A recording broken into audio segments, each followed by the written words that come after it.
मांगूर येथील श्री भैरवनाथ हायस्कूलमध्ये लसीकरण मोहिमेस प्रारंभ डॉक्टर सतीश पाटील यांच्या अध्यक्षतेखाली मान्यवरांच्या उपस्थितीमध्ये करण्यात आला शुभारंभ। सोमवार दिनांक 3 जानेवारी पासून संपूर्ण देशभर 15 ते 18 वर्ष वयोगटातील लसीकरण मोहिमेस प्रारंभ करण्यात आला असून त्याचा शुभारंभ मांगूरमध्ये देखील डॉक्टर सतीश पाटील यांच्या अध्यक्षतेखाली लसीकरणाचा शुभारंभ मांगूर येथील श्री भैरवनाथ हायस्कूलमध्ये प्राथमिक आरोग्य केंद्राच्या मार्गदर्शनाखाली करण्यात आला। यावेळी मांगूर ग्रामपंचायत अध्यक्षांचे प्रतिनिधी दीपक पाटील दुर्गोंड, ग्रामपंचायत उपाध्यक्ष संदीप पाटील, ग्रामपंचायतीचे पीडीओ प्रकाश धनगर, सेक्रेटरी शाळेचे मुख्याध्यापक US कोरे, प्राथमिक आरोग्य केंद्राच्या नर्स सैरा बानू यांच्यासह मान्यवरांच्या उपस्थितीमध्ये या लसीकरणाचा शुभारंभ करण्यात आला। प्रारंभी डॉक्टर सतीश पाटील व मान्यवरांच्या उपस्थितीमध्ये झाडाला पाणी घालून कार्यक्रमाची सुरुवात करण्यात आली। स्वागत व प्रास्ताविक मुख्याध्यापक US कोरे यांनी केले।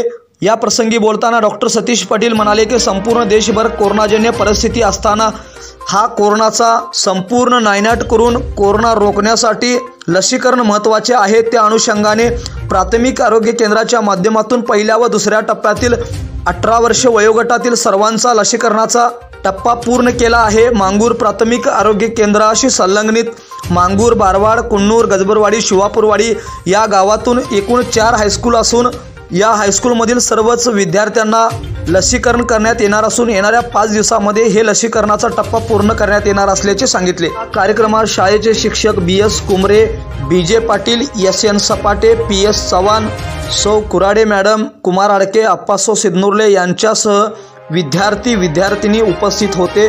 सूत्रसंचालन व आभार SN सपाटे यांनी मानले।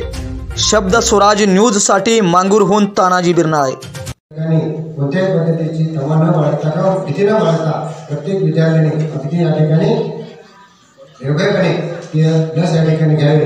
याच्याबद्दलची जी काही सविस्तर माहिती आहे ते सर्व या ठिकाणी तुम्हाला सांगतात। एवढंच या ठिकाणी या प्रास्ताविक आणि या ठिकाणी स्वागत स्टार्ट हुआ है आज से।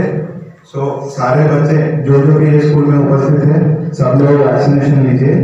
उससे पहले मैं 4 चीज बताना चाहता हूँ। जो भी वैक्सीन लेने वाले हैं कृपया अपने वैक्सीन लेने टाइम हाथ को ऐसे मत हिलाइए, आराम से ढीला पकड़ के छोड़िए, उससे आपको कुछ प्रॉब्लम नहीं होगा। दूसरा, जेवन करने के बाद ही वैक्सीन लीजिए। अभी जेवन हो गया ना, जेवन के बाद ही वैक्सीनेशन लीजिए। भूखा पेट कोई नहीं लीजिए। अगर से कोई किसका तो उपवास विश्वास है तो पहले ही बताइए। तीसरा बात, किसी को तो भूखा या सर्दी आया है तो आप वैक्सीन मत लीजिए, 14 दिन के बाद ही लीजिए। और टीडी डोज, टीडी इंजेक्शन किस किसने लिया है 14 दिन से पहले, वो लोग भी वैक्सीन नहीं ले सकते। और कुछ भी आपको दिक्कत हो, आप जाने तो स्कूल में जब तक उपस्थित है तब तक आपको कुछ भी हो तो आपको हेडमास्टर को पहले बता दीजिए। कुछ तकलीफ होता है जैसे कि खुजली हो रहा है, ठंडी लग रहा है, ताप आ रहा है तो अर्जेंटली उनको बता दीजिए। दम आ रहा है, नहीं तो सांस लेने में दिक्कत हो रहा है तो आप इमीडिएटली इनको बताइए।